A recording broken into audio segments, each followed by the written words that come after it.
E aí pessoal, aqui quem fala é André Cadori e esse é o About Money. E no vídeo de hoje a gente vai falar sobre as duas maiores fraudes financeiras da história. E todos esses esquemas foram arquitetados por duas pessoas, uma pessoa para cada caso.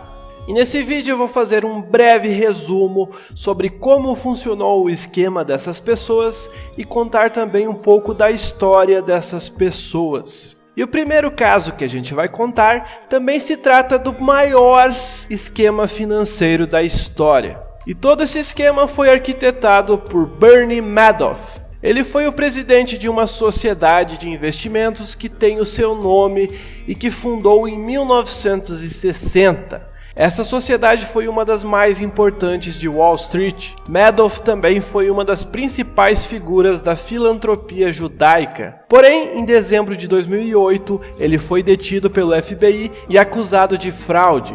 Todos os seus ativos foram congelados e suspeita que a fraude que ele fez tenha alcançado mais de 65 bilhões de dólares, o que a torna a maior fraude financeira da história. E como funcionava o esquema de Madoff?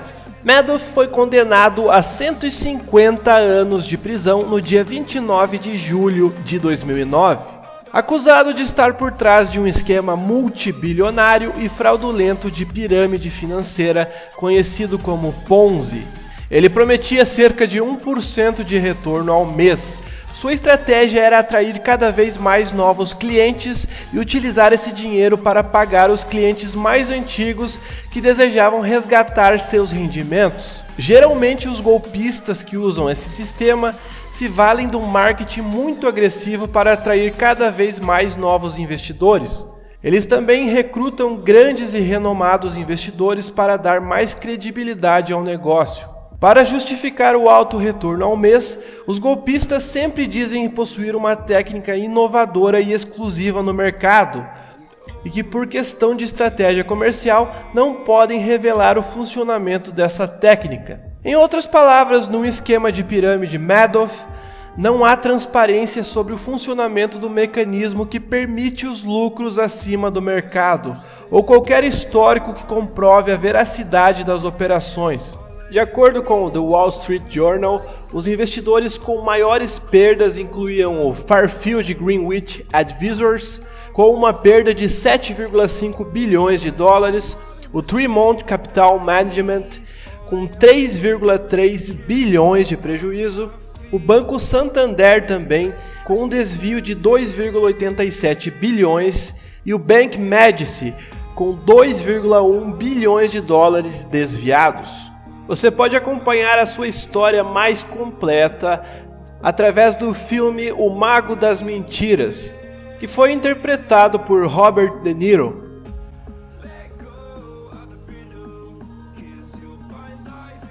E o segundo esquema que a gente vai falar foi o esquema idealizado por Allen Stanford.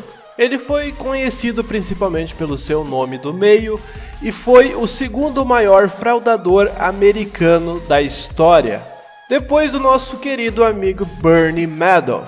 Além de tudo, ele também era um ex-financista que era patrocinador de esportes profissionais. Atualmente ele está cumprindo uma sentença de 110 anos de prisão, tendo sido condenado em 2012 por acusações de que sua empresa de investimentos era um esquema Ponzi maciço de fraude. No início de 2009, Stanford tornou-se objeto de várias investigações de fraude e, em 17 de fevereiro de 2009, foi acusado pela Comissão de Valores Mobiliários dos Estados Unidos por fraude e várias violações das leis de valores mobiliários dos Estados Unidos. Sua suposta fraude maciça envolveu 7 bilhões de dólares em certificados de depósitos. Em 27 de fevereiro de 2009, a Comissão de Valores Mobiliários dos Estados Unidos alterou sua denúncia para descrever a suposta fraude como um esquema Ponzi maciço. Ele se entregou voluntariamente às autoridades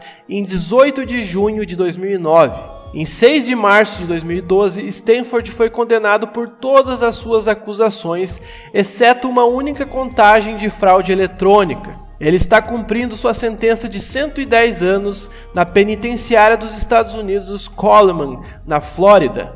E o esquema dele se tratava de mais um esquema Ponzi. Ele montou uma fraude de 8 bilhões de dólares em produtos financeiros, prometendo rendimentos excepcionais. Ele basicamente vendeu 8 bilhões de dólares em certificados de depósito, prometendo aos investidores taxas de juros improváveis e não justificadas. Ou seja, assim como o esquema de Madoff, ninguém entendia o real motivo de tanta rentabilidade. Eles simplesmente investiam.